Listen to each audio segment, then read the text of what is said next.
Buenas noches, amigos. Os invitamos a un viaje eterno, que se lleva haciendo muchos siglos, porque en el inconsciente colectivo sigue residiendo la historia del viajero de otra tierra que llega a la zona donde es posible el redivivo, el resucitado, el retornado, el reviviente, o para resumir, el vampiro. Escuchábamos un fragmento del más célebre cazavampiros en la leyenda, en la realidad, Van Helsing. Viajeros asustados como Jonathan Harker, que escribían en un diario las experiencias y miedos al llegar a una vieja mansión con un extraño inquilino. Todas estas historias de la literatura se han colado en nuestra mente, han forjado ilusiones y miedos en noches de muchas generaciones. Lo increíble, lo alucinante, es hacer esta noche ese viaje, atravesar los Cárpatos en busca de la posible verdad.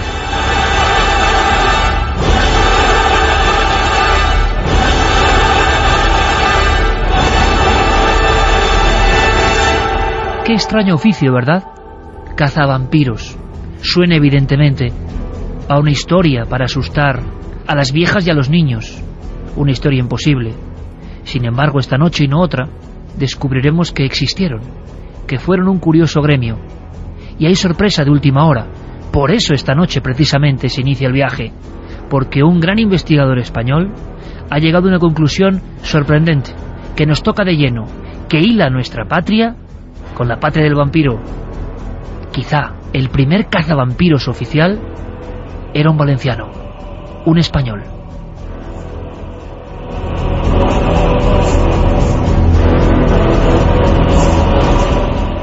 Javier Ríos, amigo, buenas noches. Buenas noches, Iker.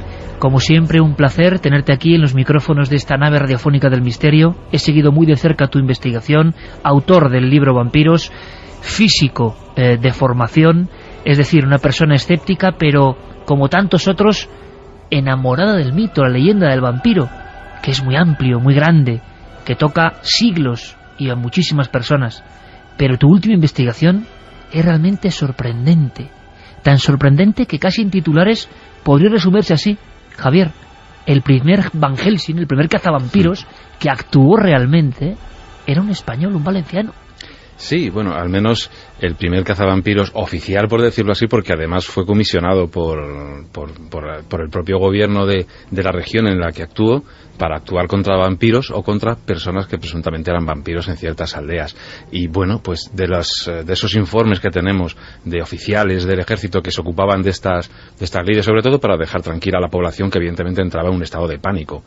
Y bueno, pues descubre, de momento tengo un nombre que suena, luego iremos hablando de ello si quieres, de un famoso vampirólogo, yo creo que el más famoso vampirólogo, un benedictino que escribió un tratado sobre vampiros, Calmet, ¿no? En el que en ese tratado encontramos una serie de relatos de vampiros, sobre todo procedentes de Centro Europa, y entre ellos hay un personaje curioso, un tal conde de Cabreras, que cuenta una historia a una persona que a su vez se lo comunica a Calmet por carta. Y bueno, curiosamente, investigando este nombre, que muchos investigadores pensaban que era italiano por aquello del nombre y la proximidad de las tierras italianas, pues mira, por donde resulta que es valenciano.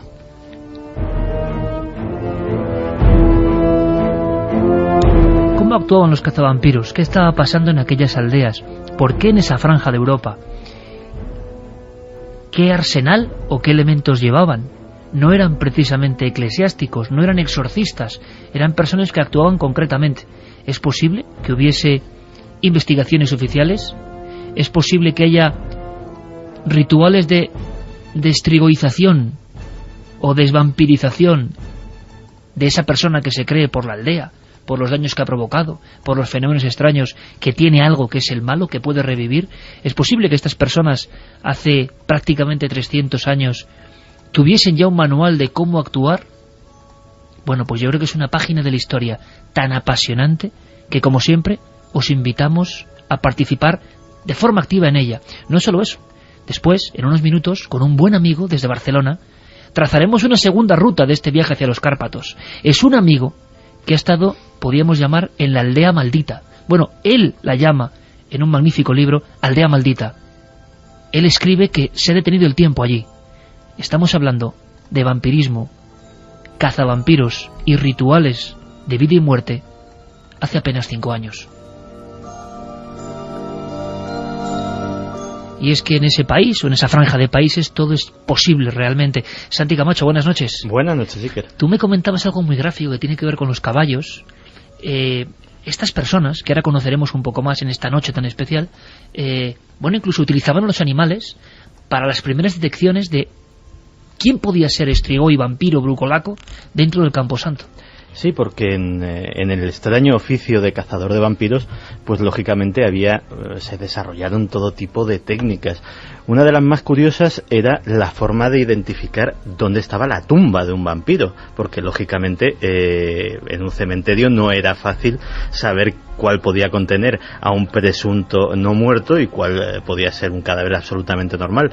Entonces se decía que el cazador de vampiros utilizaba su caballo y sistemáticamente iba pasando con él por encima de las tumbas de todo el cementerio. Dado que el caballo es un animal que suele tener bastante miedo en general a los depredadores y el vampiro mitológicamente es un depredador absoluto, pues cuando pasaba por encima de la tumba de un presunto vampiro, entonces el caballo se encabritaba y se negaba a pisar esa tumba. Esa era lógicamente la tumba del cadáver a exhumar.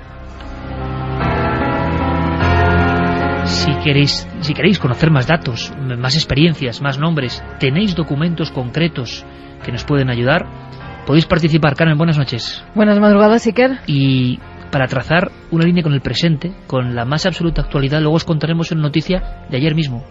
Ayer mismo, y la palabra vampiro, de alguna forma, en los titulares, viene del otro lado del mundo. Vías de contacto y una encuesta ya precisa para un tema inmortal, pero esta noche repleto de novedades. En ikerjimenez.com ya pueden votar a la encuesta, el debate de la semana en Milenio 3, ¿qué es un vampiro? Hay 2 contestaciones, mito o realidad. Por el momento la gente opina que un mito. Sigan votando. ¿En qué porcentaje? Pues en un 66,9%. Interesante. A estas horas un mito, ya veremos luego. Pueden seguir votando en la web de ikerjimenez.com y también nuestras vías habituales de contacto. Milenio3 con número @cadenaser.com 27699, palabra clave Milenio, espacio vuestros mensajes, y también www.cadenaser.com. Además tenemos un regalo de lujo gracias a Vértice Cine, que nos ha mandado 4 entradas y 4 camisetas de La otra hija, una película en la que un divorciado se va con sus hijos a una granja y ahí empieza a suceder todo tipo de fenómenos paranormales. La otra hija, 4 packs, camiseta y entrada. Y entrada. En cualquier cine de España, pueden entrar. Pues estos ecos musicales también nos retrotraen a historias de la historia, que parecen pasadas, añejas, y que siguen teniendo increíbles novedades. Por ejemplo, Javier Arrés empieza a investigar. Empieza a investigar, Javier, porque el caso que describe este conde de Cabreras, que quizá el primer cazavampiros oficial, es estremecedor. Cuéntanos cuenta la audiencia realmente. Nosotros ya lo conocemos, pero es increíble. Ese caso es una extraña ceremonia, una comida, y pasa algo. Sí, bueno, hay que tener un poco, para enmarcar un poco la cosa, fijaros que estos territorios, son 3 territorios los que están implicados, que son norte de Serbia, Banato de Timisoara y la pequeña Valaquia. Estas 2 últimas son regiones en la frontera de Rumanía, ¿no? O sea, no se puede estar ya en pleno corazón de la Europa vampírica, por decirlo así. Y eran territorios que habían sido recientemente conquistados a los turcos después de una lucha, entonces bastante feroz, por cierto, en el que hubo bajas por ambas partes, sobre todo por el lado turco, que recibió una derrota pues brutal. Aquellas tierras estaban completamente desoladas prácticamente. La guerra las había dejado absolutamente vacías. Y los nuevos poseedores de esas tierras, que eran los austriacos, pues decidieron colonizarlas con gentes que ya estaban por allí, los pocos que quedaban por allí, y con gentes que venían del lado turco y que eran cristianos y que preferían pasarse a ese lado cristiano. De ahí nació una población de lo más curioso, los haiduks, ¿no? Que son unos colonos bastante peculiares, porque todo este territorio ya no depende de forma civil de Viena, sino que tiene una organización absolutamente castrense, militar. Los regimientos están un poco acantonados en diversas localidades de la región y son un poco los encargados, con sus oficiales, de manejar todo el territorio. E incluso los paisanos que están allí, estos haiduks, trabajando un poco la tierra, son milicianos, es decir, están allí defendiendo la tierra por si los turcos atraviesan la frontera haciendo alguna incursión para poder defenderse, es decir, en tiempo de paz están labrando su tierra en pequeños poblados y cuando es necesario toman las armas y se incorporan al servicio activo, siempre bajo las órdenes de los austríacos. Lo curioso es que estas gentes traen pues todo tipo de tradiciones, de mitos con ellos que en muchos casos asombran sobre todo a los ejércitos de procedencia alemana, que se encuentran allí con una serie de casos que realmente les dejan espeluznados, ¿no? Y tenemos el caso de un soldado. Esto nos lo narra Calmet, del que hablábamos antes, que en 1751, una segunda edición que hizo de su famoso tratado, pues nos relata que él recibe una carta en la que alguien habla con este conde de Cabreras que mencionábamos antes y le relata que un soldado de su compañía, pues alojado en casa de uno de estos haiduk, ¿no? Posiblemente un haiduk potentado porque suponemos que como tiene invitados tenía posibles, por decirlo así. Bien, pues este hombre sentado a la mesa para comer con su anfitrión y con los invitados, estaban departiendo tranquilamente cuando de repente entra un invitado no esperado, por decirlo así, por la puerta, y él observa con extrañeza que todos los que le rodean pues se quedan espantados, blancos, pálidos, y sobre todo el que más pálido se encuentra es su anfitrión, ¿no? Nadie dice una palabra, todos comen, allí nadie dice nada, él se supone que desaparece y al día siguiente se encuentra con que le dicen que su anfitrión ha muerto, y al preguntar que cómo es eso, pues le dicen que es que la persona que ayer se sentó a su mesa era su padre que había sido muerto y enterrado hacía 10 años. Aquí tenemos la extraña historia, aunque repetida en documentos, de un retornado, lo que sería alguien que vuelve de la tumba en la creencia popular. Al tener constancia de este caso, comienza una investigación oficial de ese cazavampiros que tú descubres que es, pues un español, un valenciano. Claro, pues este soldado, que seguramente pertenecía a la misma compañía que nuestro conde de Cabreras, pues asombrado, y después de preguntar en la aldea, pues cuando ve a sus oficiales generales de su regimiento, les comenta el caso y lo extraño del asunto. Tanto es así, tanto intriga a los oficiales, que deciden mandar a un comisario para investigar los hechos. Este comisario es nuestro conde de Cabreras, que es el que se supone que narra los hechos a la persona que a su vez se los comenta a Calmet por carta, y pues él se presenta allí con órdenes de sus oficiales, acompañado de otros oficiales, acompañado de cirujanos médicos y con una persona lega experta en leyes, pues para tomar nota un poco de lo que allí ocurre. Y nada, llega allí, pregunta y le contestan lo mismo que le han dicho al soldado. Un poco le confirman la historia que el soldado le había contado previamente. Este conde de Cabreras. Identifican perfectamente que la persona que se sentó a la mesa había sido enterrada 10 años antes. Efectivamente, que era el padre del anfitrión de este soldado, que al ver entrar a su padre se sabía muerto, porque era una tradición que incluso podemos encontrar en las islas griegas, ¿no? Que cuando viene un no muerto y se sienta a su mesa, solamente con mirarte, con pronunciar tu nombre, sabe que estás finiquitado, por decirlo así.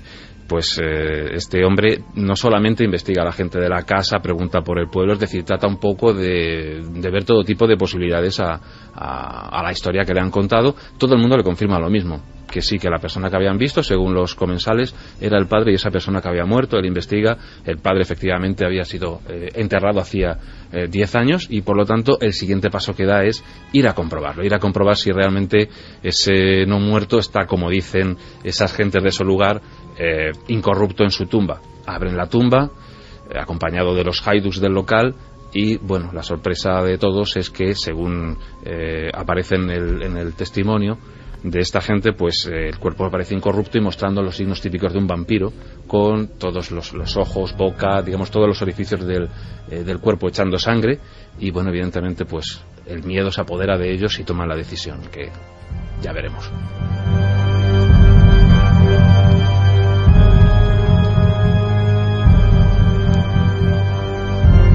Es momento, Javier, del ritual. Exacto. ¿Qué ocurre? Pues en este caso el conde de Cabreras es militar, no lo olvidemos, y evidentemente seguramente una persona muy pragmática y que pues está al mando de una división y lo único que quiere es evidentemente que esa compañía de haiduks, que para él son muy supersticiosos, quede tranquila, pues me imagino que lo que hace es preguntar a los propios haiduks cuál debe ser el remedio a tomar, y aprende la primera lección de un cazavampiros. Una de ellas es cortarle la cabeza al supuesto vampiro. Así proceden. Le cortan la cabeza y vuelven a enterrarlo. La sorpresa viene cuando resulta que no es el único vampiro. Cuando seguramente, posiblemente en alguna localidad cercana, le dicen que hay más casos y se encuentra con otros casos más. Y la cosa continúa.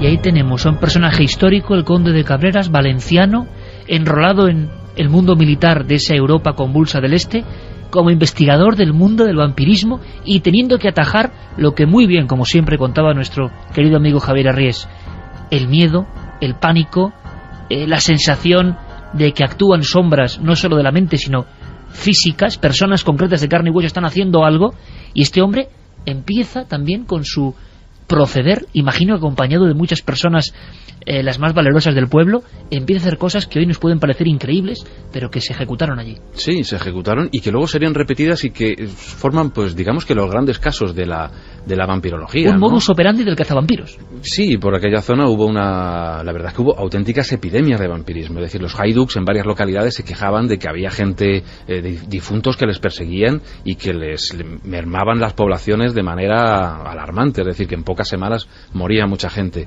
Y los oficiales del ejército austriaco se veían obligados a tomar medidas y iban acompañados de otros oficiales, como decíamos antes también de cirujanos y de médicos que pudieran comprobar el estado de los cadáveres de los supuestos vampiros y con gentes de leyes que pudieran también un poco pues hacer un poco de albacear de que eso estaba ocurriendo tal como decían los informes militares. Hay una decapitación como primer término a este difunto revivido según la leyenda y la creencia de sus vecinos, y otros casos donde aparecen incluso los clavos como elemento protector, ¿no? Efectivamente, el segundo caso con el que se encuentra nuestro conde acaba así, con un clavo en la cabeza, y es que le cuentan que hay otro vampiro, un vampiro en este caso que llevaba muerto más de 30 años, fíjate la cantidad de tiempo que afirmaban esta gente que llevaba ya paseando, por decirlo así, este no muerto, y según su testimonio, primero visitó a un hermano suyo, al que dio muerte inmediatamente, es decir, en cuestión de menos de 24 horas, el vampiro absorbía la sangre de su víctima y la dejaba cao prácticamente, la dejaba ya pues muerta. Luego, cuando acabó con su hermano, su siguiente víctima fue su propio hijo, y por último, un criado. Fíjate que todo esto se adapta a eso que conocemos de los vampiros, y es que a por quien primero van es aquellos que son más directos suyos, aquellos que son su familia, sus amigos, sus seres más queridos en vida. Y bueno, pues nuestro conde, evidentemente yo creo que vuelve a hacer lo mismo, vuelve a indagar en esa zona. Yo creo que incluso son poblados probablemente diferentes, quizá de etnias diferentes, porque ya no toma la misma precaución de cortar la cabeza, sino que toma otro método que es más propio de otras regiones, más al norte, que es plantar un clavo en la cabeza del supuesto vampiro, es decir, clavar un clavo de gran tamaño en la cabeza del vampiro. Este tipo de ejecución, por ejemplo, lo observamos en la República Checa, en cementerios como el de Čelakovice, un cementerio dedicado a los vampiros posiblemente del siglo X o XI, nos estamos remontando muy atrás, en el que aparecen ya cráneos con clavos, con cuchillos entre las mandíbulas, etcétera. Bien, pues seguramente este nuevo poblado sería quizá de pobladores checos o alemanes o bohemios. Yo no sé ahora los miles de amigos, cientos de miles de amigos que están casi en nuestro carruaje, ¿verdad, Santi? ¿Verdad, Carmen? Un carruaje que me imagino yo con esas ruedas de madera, casi chirriando por esos puertos, que hay que imaginar lo que era el viaje en Europa del Este en aquella época.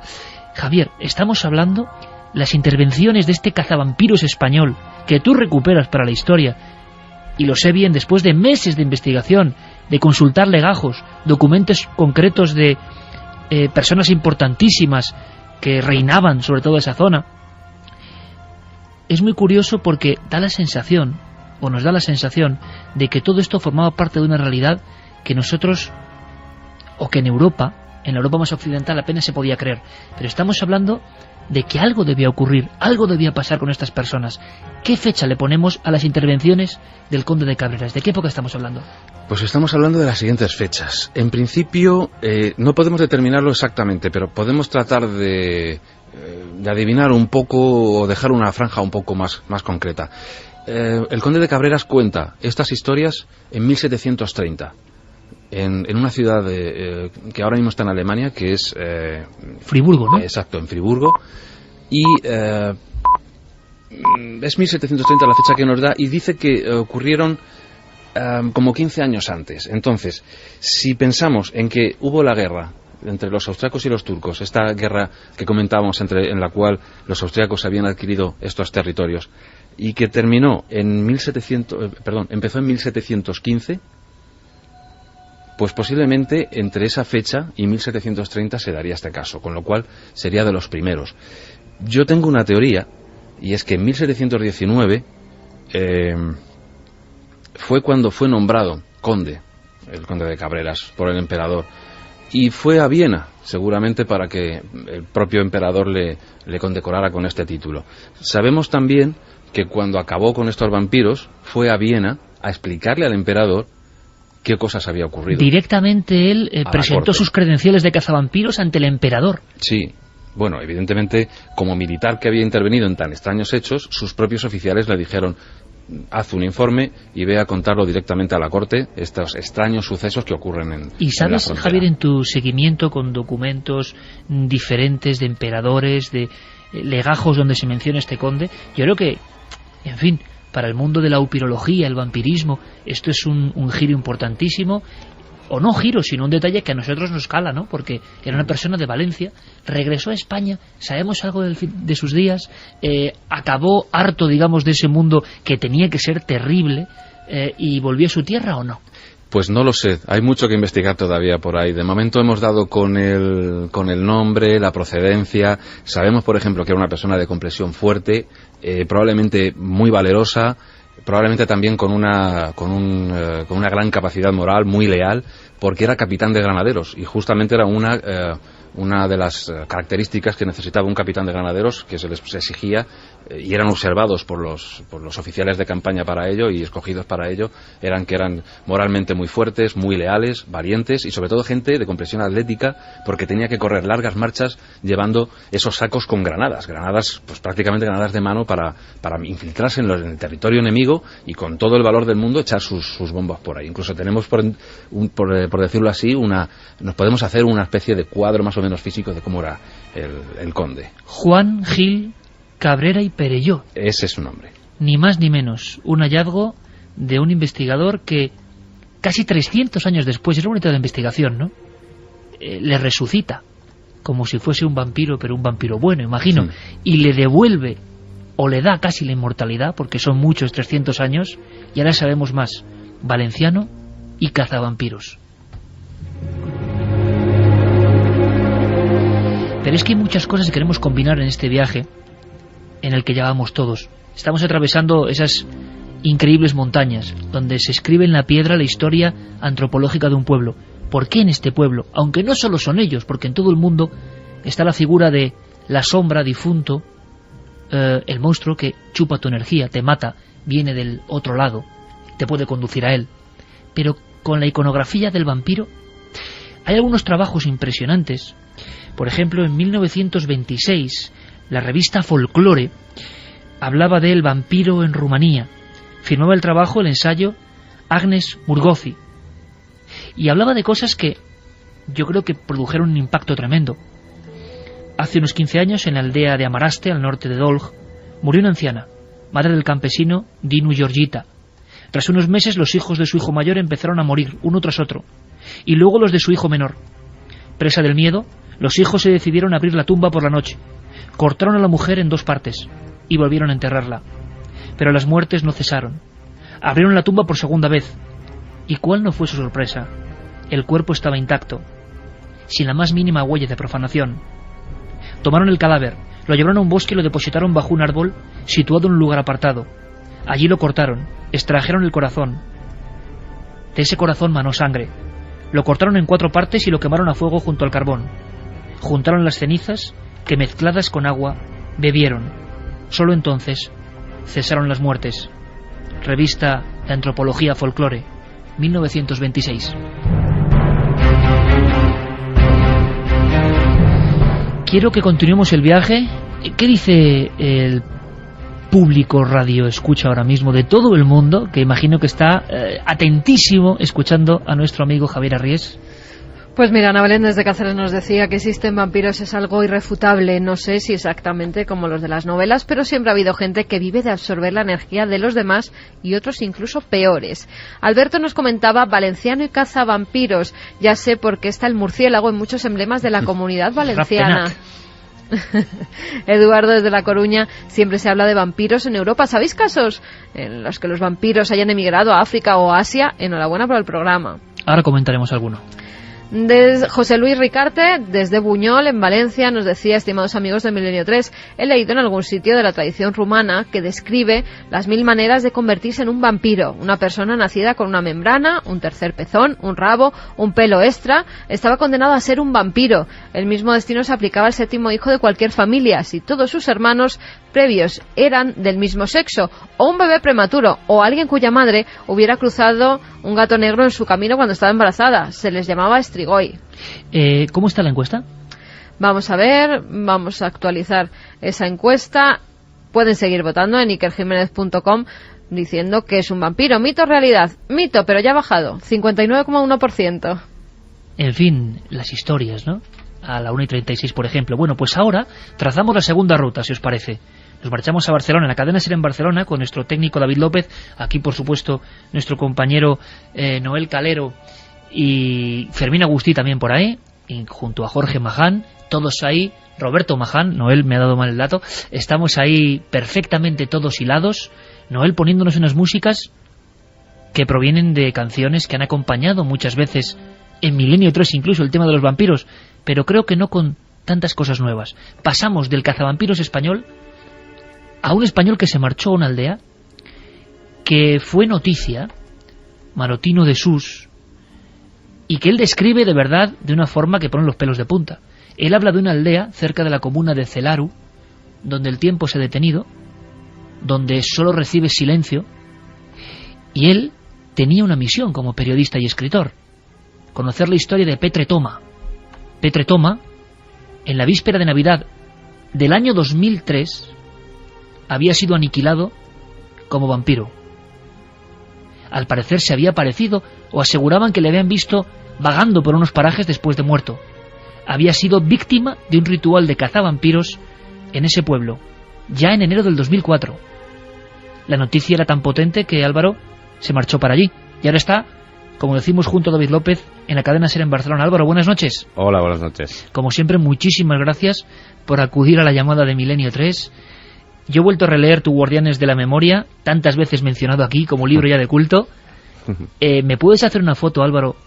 ¿Puedes hacer que este viaje continúe con tu Polaroid, digamos?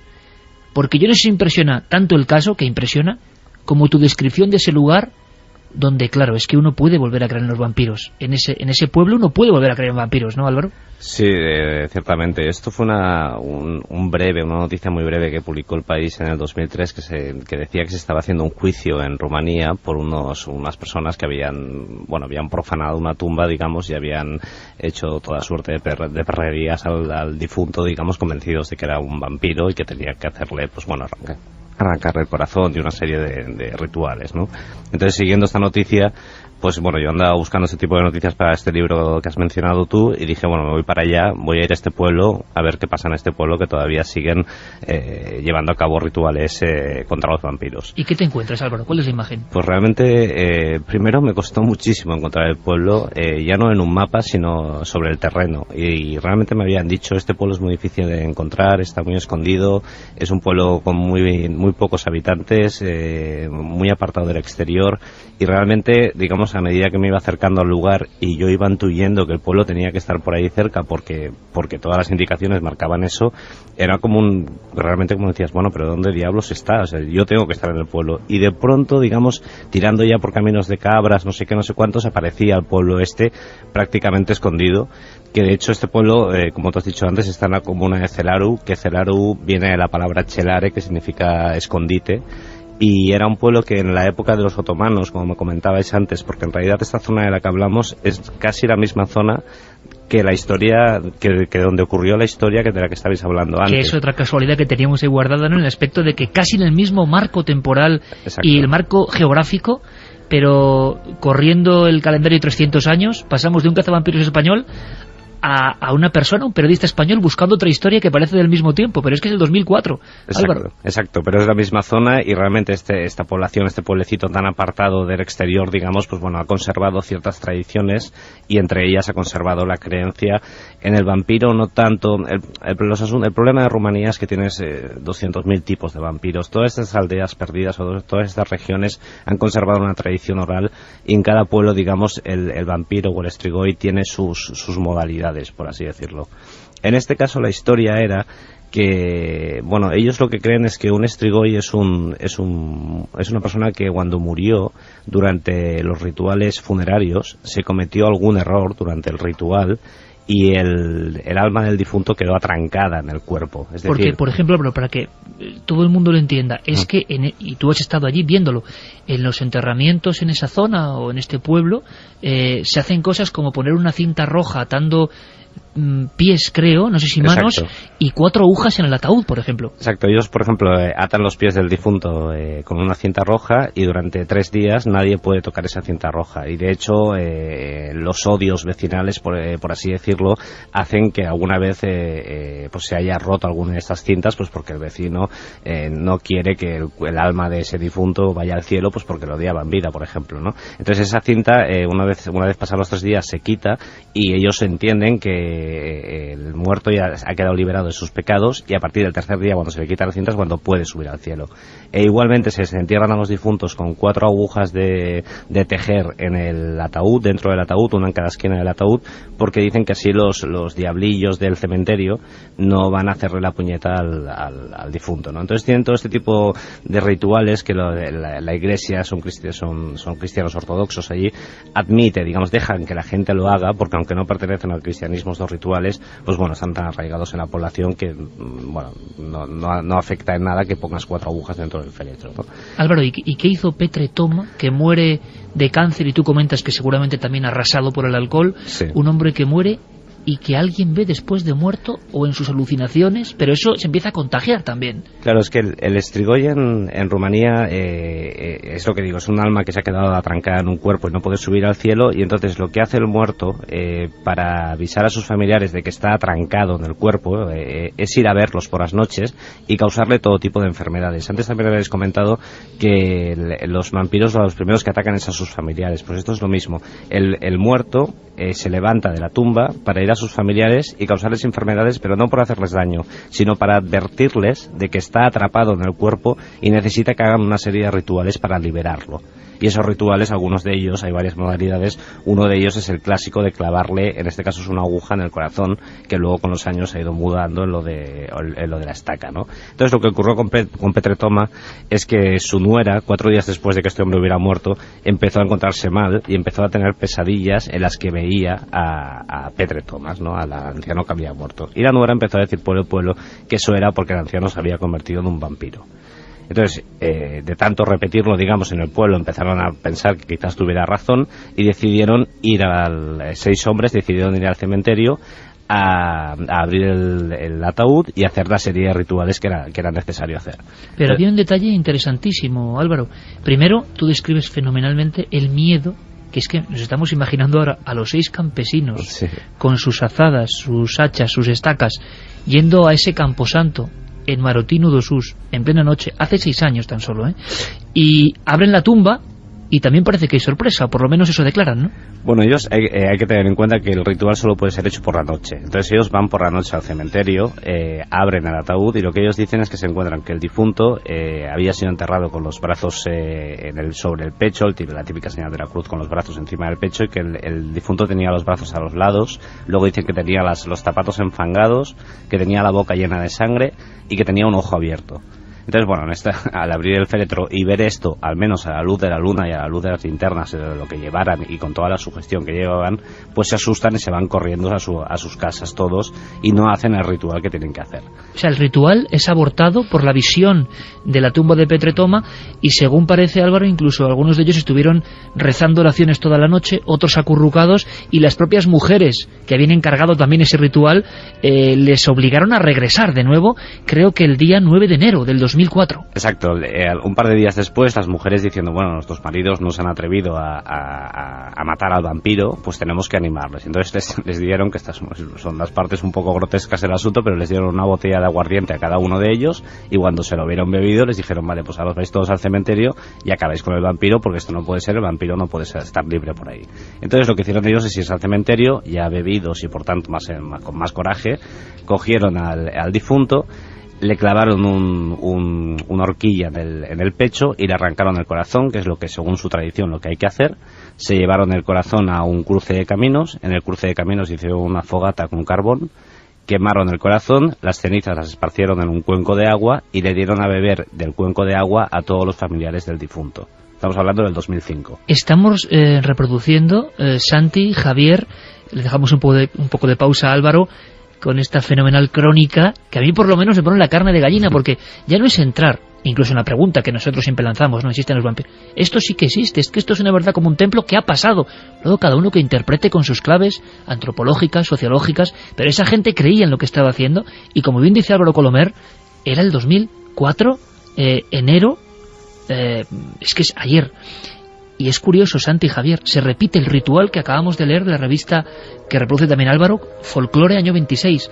Cruce de caminos y beber la ceniza. ¿Qué clave hay ahí? ¿Por qué? Pues la medicina del propio veneno. El propio veneno se supone que es el que cura la enfermedad.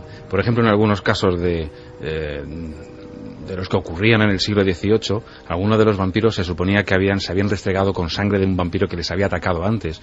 Uno de los casos, por ejemplo, típicos es el de una mujer en una de estas aldeas que comentaba que cuando era joven y estaba en el lado turco, pues se había embadurnado después de haber sido atacada por un vampiro con la sangre del vampiro. Otro de los casos dice que comió tierra del vampiro.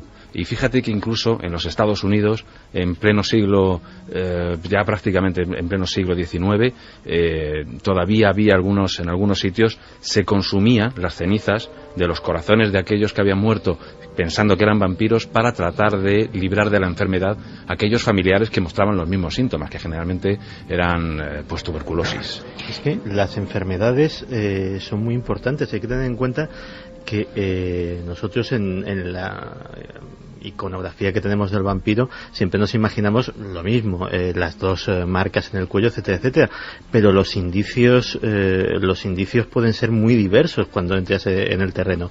Fíjate que una de las cazas de vampiros más multitudinaria y probablemente de las últimas bien registradas que hay, que fue en la isla de Lastovo, en el Adriático, que se montó una realmente importante, con todo el pueblo montando patrullas ciudadanas de caza de vampiros. Algún inocente cayó por medio, y bueno, la histeria todo se desató por una epidemia de diarrea que en aquella época causaba una deshidratación absoluta y provocaba la muerte.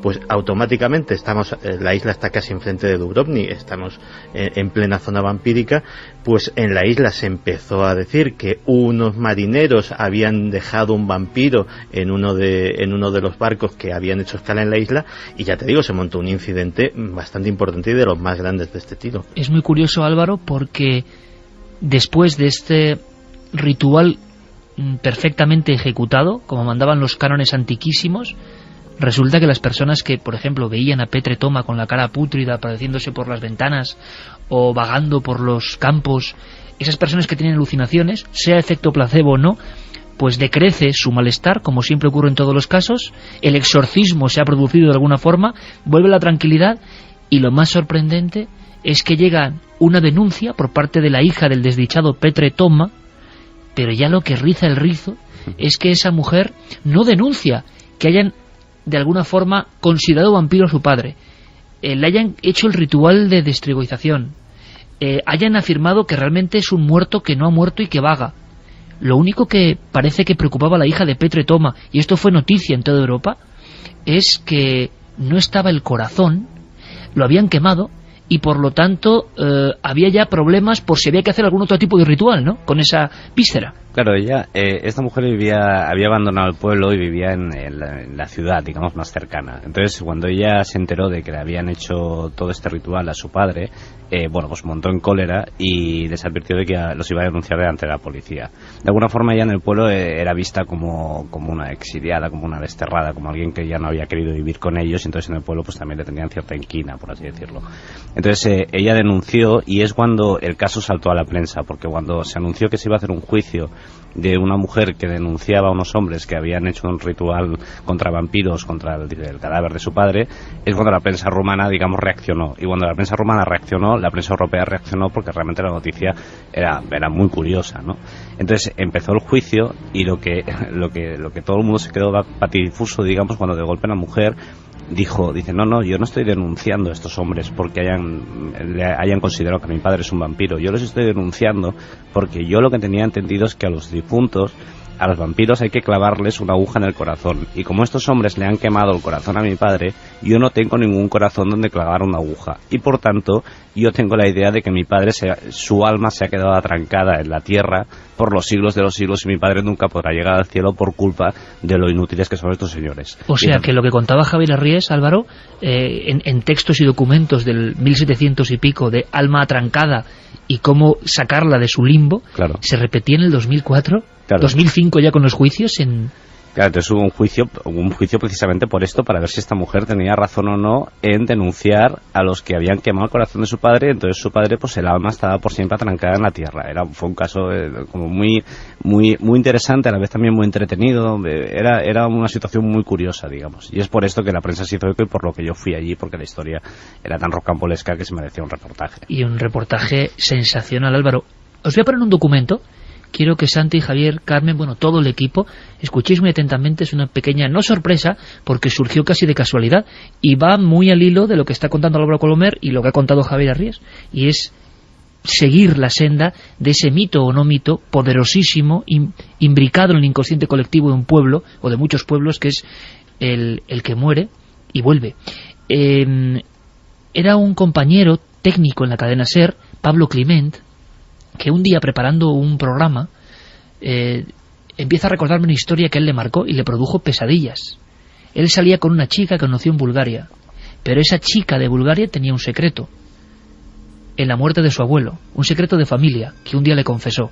Cuando Pablo Climent, buscando músicas, como siempre hacemos en las horas previas de Milenio 3, me contó aquella historia, yo, he de confesarlo, me conocéis un poco, le arrastré casi por las solapas, no quería contarlo. Por favor, tienes que contar esto, con una verdad tremenda. Él simplemente cuenta lo que su traumatizada amiga le contaba como estigma de familia. Vamos a escucharlo. Pues bueno, esta historia empezó hace unos años, en el 2002, si mal no recuerdo, por un viaje de estudios a Bulgaria, donde ahí conocí a esta chica. Y bueno, pues en fin, tuvimos una relación, y ella con el tiempo me contó una historia que le había acontecido a ella en el entorno de su familia. Y entonces esta chica me contaba que ella de pequeña se crió en el pueblo de sus abuelos, un pueblo llamado Dragosani, en pronunciación rumano Dragosani, que es un pueblo que está situado en Valaquia, pero cerca de las estribaciones meridionales de los Cárpatos. Un pequeño pueblo de unos 22.000 habitantes aproximadamente. Y cuando ella tenía 6 o 7 años, pues disfrutando de este entorno natural privilegiado, estas zonas boscosas, un paisaje, por lo poco que conozco, un paisaje muy agradable, pues su abuelo falleció cuando ella tenía la edad de 6-7 años, que tenía ella, año 85, 86 más o menos. Su abuelo falleció de una manera repentina. Parece ser, ella era pequeña, no lo recuerdo, pues pudiera ser un infarto de corazón, un derrame cerebral, una muerte, o sea, no, No estuvo postrado por un tiempo por una enfermedad, sino fue una muerte más o menos repentina. Bueno, pues a raíz de eso se desató un suceso peculiar. Ella recuerda que fue llevada de vuelta a la ciudad por un pariente suyo, por una familia suya, y ella pues estuvo un largo tiempo sin volver allí, pese a que su abuela quedó sola y pues más o menos, no desatendida, pero en cierta soledad. Y bueno, ella con el paso del tiempo se enteró, precisamente por la familiar que la llevó de vuelta a la ciudad, que durante el entierro de su abuelo ocurrió un hecho muy peculiar. Consistió en que a su abuelo, antes de enterrarle, durante no sé muy bien si el velatorio o el propio entierro, el funeral, pues por no se sabe muy bien qué motivos, varios vecinos le clavaron una estaca en el corazón. Y por lo visto no una vez sino 2, estaca de madera en el corazón y por dos ocasiones. En busca de una explicación. Iker Jiménez, Milenio 3. 1:54, nuestro viaje particular a la Europa del vampiro. Javier, te estabas quedando con una cara año 85, 87, y el abuelo es destacado seguramente como quizá posible remedio anterior para comprobar o que no se entierra vivo a alguien o por alguna sospecha, que es algo peor, ¿no? Claro, evidentemente. Hay las dos cosas ahí. Por un lado, había un miedo desde la Edad Media a ser enterrado vivo, por supuesto. Entonces algunos dejaban la disposición de que les clavaran alguna aguja, por ejemplo, en algún órgano vital, como era cerebro o corazón, para evitar que... que se pudieran pues despertar, ¿no?, en ese trance horroroso de verte enterrado vivo. Pero evidentemente la tradición más antigua del destacamiento no tiene nada que ver con el miedo a ser enterrado vivo, sino con el miedo de los vivos a que el muerto se levante en vida. Álvaro Colomer, compañero, imagino que nunca olvidarás la diapositiva de no sé cómo fueron las noches en aquel lugar, al margen del caso en sí de Petre Toma, que ya era bastante. El ambiente, todo ese ambiente, si no lo vives, si no lo pisas, si no estás allí con tu libreta tomando notas, no lo puedes creer, ¿no? Esa Rumanía no te la puedes creer hasta que no la sientes. No, además hay un dato muy curioso, es que cuando yo llegué a este pueblo, yo iba con una traductora, pero era una chica muy joven de ahí, de una ciudad cercana, y ella estaba como todo el rato como muy nerviosa, me decía que estos pueblos que eran pueblos muy cerrados, mejor no meterse y tal. Entonces, pero bueno, llegamos al pueblo y empezamos a atravesar la arteria principal, que en realidad la arteria principal era como un pueblo del oeste, de esos de las películas, de una arteria con casas a los lados y se acabó el pueblo, por así decirlo. Entonces, a medida que íbamos avanzando, nos empezaban a caer petardos en nuestras espaldas. Y bueno, no entendíamos. Yo en un momento dado pensé, no sé si es una bienvenida o es que nos están expulsando, digamos, ¿no? Y entonces al cabo de un rato apareció el alcalde o algo parecido a un alcalde y me dijo, dice, oye, ¿quiénes sois? Porque la gente se está tirando petardos y tal, y esto es cuando no es una señal de lárgate de aquí, no queremos que estés aquí, digamos, ¿no? Entonces, claro, tú llegas a un pueblo y ves que todo el mundo, a la medida que tú avanzas, va tirándote petardos desde las casas, desde las vallas de las casas a tus espaldas. Claro, el ambiente, digamos, era bastante hostil. Y luego, el nuevo Jonathan Harker llegando allí del otro mundo, ¿no? Exacto. A hacer una transacción, en este caso periodística. Claro, encima vas a explicar, vas a hablar del tema del Strigoi. Vas a tocar el tabú, ¿no? Claro, vas a tocar el tabú y bueno, digamos, me costó bastante al final. Llegó un momento, pues bueno, ya les caí en gracia y ya pues me ayudaron y no hubo problema. Pero los primeros días, las primeras horas, sobre todo, llegar a aquel lugar perdido del mundo y que todo el mundo se te ponga hostil tirándote petardos, digamos, pues la verdad es que lo pasé bastante mal. Una cosa más, Álvaro, ¿y cómo era el Camposanto?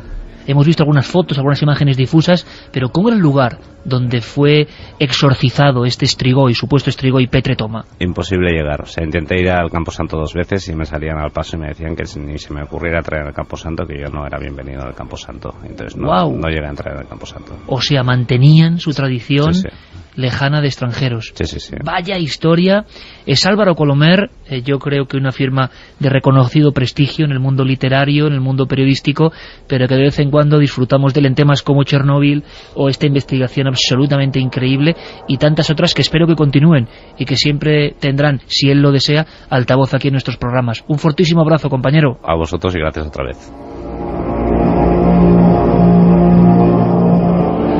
Cerrando el paso, Santi, al Camposanto, ¿eh? Vaya escena. Es que estamos hablando de que los vampiros, ya veremos si son mito o no, como dice nuestra encuesta, pero el cazador de vampiros no lo es. Estamos hablando de zonas donde eso había gente que era preparada desde niña y que tenía que tener unos condicionantes.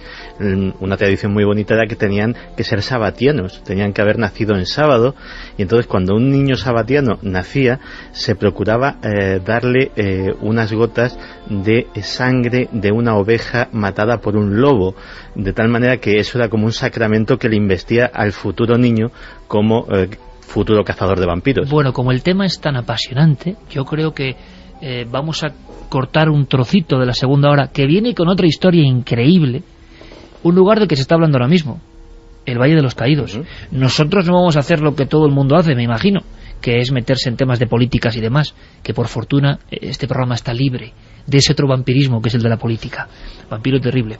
Y nosotros vamos a hablar de ese lugar como lugar simbólico, como lugar con secretos, como lugar con historias tremendas y muy poco conocidas. Hablan de que en principio pudo ser una gran pirámide, una especie de locura o no. Bueno, vamos a contarlo con nuestro amigo David Zurdo, que va a estar aquí, pero te pido Javier, que te quedes un poco, porque hay muchas preguntas, muchas cuestiones, y hay que saber algo más de ese oficio de tinieblas, los cazavampiros. Continúa nuestro viaje en busca del mito, la leyenda y la verdad. Hemos aprendido dos cosas, y es lo que nos interesa siempre: conocer historias, datos. La investigación de Javier Arries, autor del libro Vampiros, físico, investigador, comunicador, llegó hasta documentos de Carlos VI, si no me equivoco, emperadores de Austria, de toda la zona de Austria-Hungría, para llegar a saber que el primer cazavampiros posiblemente que se vio enfrascado en unas historias dignas de la novela era el conde de Cabreras, y hemos dado su nombre que resuena hoy, que resucita hoy para un montón de personas: Juan Gil Cabrera y Perellós. Perellós. Ahí está el documento, 1714-1730, la horquilla. Investiga varios casos de difuntos que parece que vuelven. Con Álvaro Colomer viajábamos a Marotinu de Sus, una aldea perdida, maldita, donde no dejaban actuar al extranjero, donde no le dejaron pasar al Camposanto, donde todo era silencio, junto a la comuna de Celaru, que significa escondrijo. Allí 6 campesinos, después de un primer intento fallido, prácticamente desmembraron y arrancaron el corazón del que creían un vampiro, que se aparecía en sueños y visiones de algunos familiares. Petre Toma, año 2004, víspera de Navidad. Ponemos un punto prácticamente y final a esta historia de los vampiros, como para hacer creer que a pesar del mito siguen muy presentes, viendo con las tecnologías digitales las noticias de la prensa mundial. Y nos vamos al 15 de octubre de este año, no de 1730, de este año. Nos vamos hasta Arizona, donde una pareja de un chico de 24 años y una chica de 21 pues tenían a una persona indigente, una persona sin hogar, que durante unos días lo dejaron vivir en su domicilio. A cambio, ¿qué pedían? Beber su sangre. Cuando esta persona, después de intentar ser asesinada porque se negó a darles ya más sangre, le cortaron con un cuchillo, él logró escapar, y cuando denuncia ante la policía les cuenta toda la historia, que eran muy fanáticos de las series, de las películas vampíricas, y que ellos mismos habían querido probar la sangre humana, y él, al negarse, después de haberle dado durante días pues varias veces de beber de su propia sangre, decían que en el brazo hacían una especie de corte y ellos chupaban de esa sangre, pues que al